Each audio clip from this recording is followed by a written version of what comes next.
Hello everyone, a very energetic good morning to all of you. As you know that I am Simran Khatun and I am student of TC Bhansali sir. Guys, जैसा कि आप लोगों को पता है कि English speaking के लिए मॉडल्स वर्ब कितना इंपॉर्टेंट होता है। अगर आप लोग का टेंस और मॉडल्स वर्ब पे अच्छे से कमांड हो जाए तो आप लोग बहुत ही इजीली मॉडल्स वर्ब और टेंस का यूज करके इंग्लिश बोल सकते हैं। सो गाइस, अब तक यहाँ पे कैन और कुड का सभी सीरीज हो चुके हैं और आज का हमारा टॉपिक है शुड का यूज हम कहाँ पे कैसे करते हैं और इसको हम इंग्लिश स्पीकिंग में कैसे यूज करते हैं। सो गाइस, अब तक आप लोगों ने डीएससी के साथ बहुत ही प्यार दिया, इसके लिए आप लोगों का बहुत बहुत धन्यवाद। अब चलिए without any further delay let's start the topic. आज का हमारा टॉपिक है शुड। इसका यूज हम कहाँ और कैसे करते हैं आइए देखते हैं। यहाँ पे शुड इसका हिंदी होता है चाहिए, यानी कि सलाह देने के लिए। गाइस, जब हमारे सेंटेंस के लास्ट में चाहिए आए तो उसके लिए हम बहुत सारे अलग अलग सेंस में अलग अलग चीजों का यूज करते हैं, लेकिन जब हमारा सेंस किसी को सलाह देने के लिए हो, कि कोई एडवाइस देने के लिए हो, तब वहां पे हम शुड का यूज करेंगे। अदरवाइज जिस सेंटेंस के लास्ट में चाहिए है उसके लिए बहुत सारे सेंटेंसेस का बहुत सारे वर्ड का यूज होता है, लेकिन आप लोग ध्यान रखिएगा कि जहाँ वहां पे हमारा सेंस सलाह देने के लिए, कोई एडवाइस देने के लिए हो, तब वहां पे हम शुड का यूज करेंगे। सो इसका हिंदी चाहिए, इसका स्ट्रक्चर होता है subject plus should plus V1 plus other word. इसका एग्जाम्पल देखते हैं।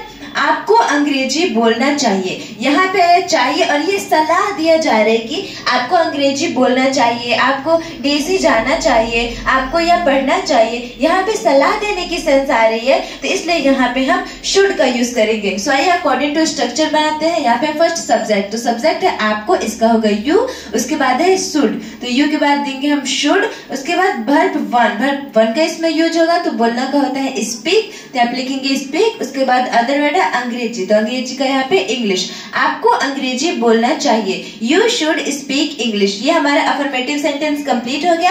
आइए इसका निगेटिव देखते हैं। गाइस, यहाँ पे बस आप नॉट को 3 नंबर पे रख देंगे तो हमारा निगेटिव सेंटेंस कंप्लीट हो जाएगा। जैसे कि यहाँ पे यू शुड और नॉट को 3 नंबर पे, उसके बाद स्पीक इंग्लिश, आपको अंग्रेजी नहीं बोलना चाहिए। यहाँ पे हम नॉट को 3 नंबर पे रख देंगे तो यहाँ पे हमारा इसका निगेटिव सेंटेंस कंप्लीट हो गया। गाइस, ये रहा हमारा शुड का यूज। अब आइए शुड का हम नेक्स्ट यूज देखते हैं। यहाँ पे जब शुड के साथ बी लग जाएगा तो इसका हिंदी होगा होना चाहिए, यानी कि किसी को कहीं पर होना चाहिए। जब हमारे शुड के साथ बी लग जाएगा तो होना चाहिए आना चाहिए किसी सेंटेंस के लास्ट में, यानी कि किसी को कहीं पे होना चाहिए। जैसे आपको सुबह डीसी में होना चाहिए, आपको स्कूल में होना चाहिए, मुझे कल बाजार में होना चाहिए, ऐसे किसी स्थान पे होना चाहिए, तो वहां पे हम शुड बी का यूज करेंगे।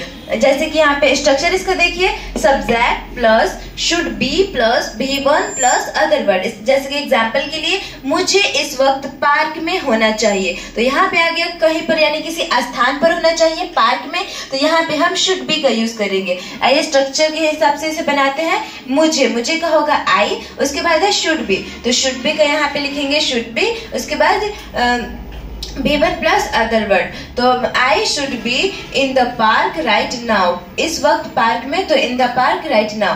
ये हमारा सेंटेंस कंप्लीट हो गया। आइए इसका निगेटिव देखते हैं। निगेटिव इसमें भी बस हम नॉट को 3 नंबर पे रख देंगे तो हमारा सेंटेंस कंप्लीट हो जाएगा। यहाँ पे पहले आई, उसके बाद शुड, उसके बाद नॉट को 3 नंबर पे रखेंगे, तब यहाँ पे लिखेंगे बी।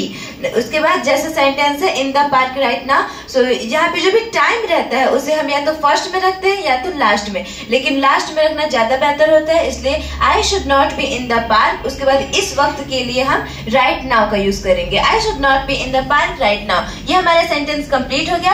अब आइए एक शुड बी का हम नेक्स्ट यूज देखते हैं। यहाँ पे है शुड बी, यानी कि किया जाना चाहिए, अर्थात कोई काम किया जाना चाहिए। अभी हम लोग देखें शुड बी मतलब किसी को किसी स्थान पे होना चाहिए, लेकिन यहाँ पे शुड बी का अर्थ निकलता है कि कोई काम किया जाना चाहिए। जैसे कि आपको वहां भेजा जाना चाहिए, उसे ये साफ करवाना चाहिए, ऐसे कोई काम करना चाहिए, तो वहां पे हम शुड बी का यूज करते हैं।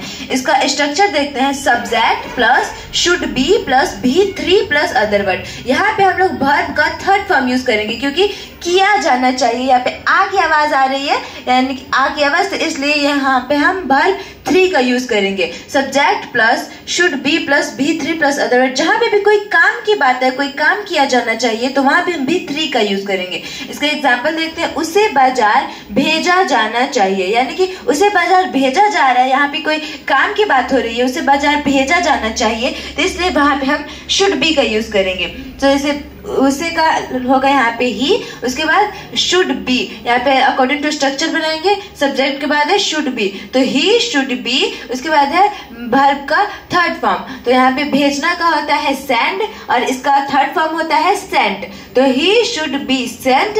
उसके बाद कहाँ पे अदर वर्ड आया, कहाँ पे बाजार, तो बाजार में तो to market, he should be sent to market. ये हमारा अफर्मेटिव सेंटेंस कंप्लीट हो गया। अब नेगेटिव के लिए बस यहाँ पे भी हम नॉट को 3 नंबर पे रख देंगे, तो हमारा नेगेटिव सेंटेंस कंप्लीट हो जाएगा। जैसे कि he should not be sent to market, यहाँ पे नॉट को 3 नंबर पे रखेंगे तो हमारा नेगेटिव सेंटेंस हो जाएगा।